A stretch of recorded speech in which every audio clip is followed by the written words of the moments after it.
Dulu manusia hidup berpindah-pindah seperti musafir karena untuk berburu dan meramu.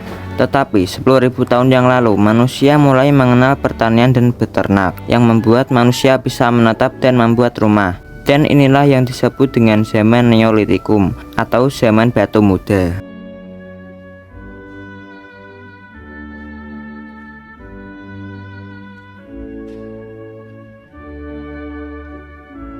Zaman Neolitikum bermula pada 10.000 hingga 12.000 tahun yang lalu, menandai berakhirnya masa Pleistosen yang dingin dan dimulai masa Holosen yang lebih hangat. Perubahan iklim ini membuat kutub mencair dan air laut naik.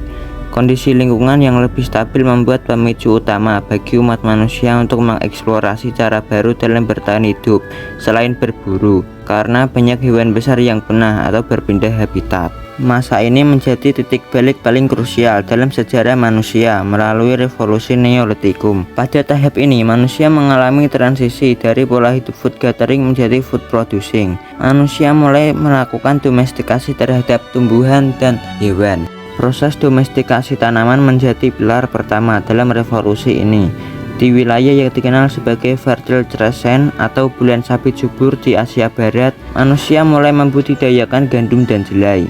Di wilayah Asia Timur, manusia mulai menanam padi dan millet, sementara di Amerika mereka mulai menanam jagung. Pengetahuan tentang siklus tanam, musim, dan kesuburan tanah ini didapatkan melalui pengamatan ribuan tahun, yang akhirnya memungkinkan manusia memiliki persediaan makanan yang lebih stabil dan berkelanjutan. Selain tanaman, domestikasi hewan juga menjadi bagian penting dari awal mula Neolitikum.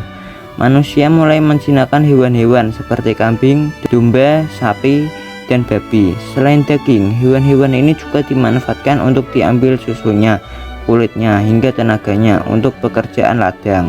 Selain itu, hewan ternak juga membantu manusia dalam memperluas skala pertanian atau pemanfaatan pupuk alami. Akibat dari kemampuan bercocok tanam tersebut, manusia mulai meninggalkan gaya hidup nomaden dan beralih pada pola hidup sedenter atau menetap. Mereka tidak lagi berpindah tempat untuk mengikuti migrasi hewan buruan, melainkan membangun rumah-rumah permanen yang kokoh di dekat pertanian dan sumber air. Kelompok-kelompok keluarga mulai berkumpul di satu wilayah yang kemudian membangun desa-desa kecil. Hal ini memungkinkan terciptanya interaksi sosial yang lebih intens dan terorganisir di dalam komunitas masyarakat. Kehidupan menetap juga mendorong kemajuan pesat dalam bidang teknologi dan peralatan. Jika pada zaman sebelumnya alat batu cenderung kasar, pada masa Neolitikum manusia mulai mengenal, mengasah, dan memoles batu hingga halus dan tajam. Munculnya alat-alat fungsional seperti kapak persegi, kapak lonjong, dan alat menggiling menunjukkan kecerdasan manusia dalam menciptakan peralatan yang mendukung kegiatan pertanian. Selain itu, ditemukan juga teknologi pembuatan gerabah dari tanah liat untuk menyimpan sisa panen, serta teknik menenun kain sederhana dari kulit kayu. Secara sosial dan kultural, awal mula Neolitikum melahirkan struktur kemasyarakatan yang lebih kompleks. Surplus atau kelebihan hasil pangan memungkinkan sebagian anggota masyarakat melakukan pekerjaan lain di luar pertanian, seperti pengrajin atau pemimpin adat. Sistem kepercayaan pun juga dimulai berkembang pesat, ditandai dengan penghormatan terhadap roh leluhur atau aminisme yang dianggap melindungi hasil panen.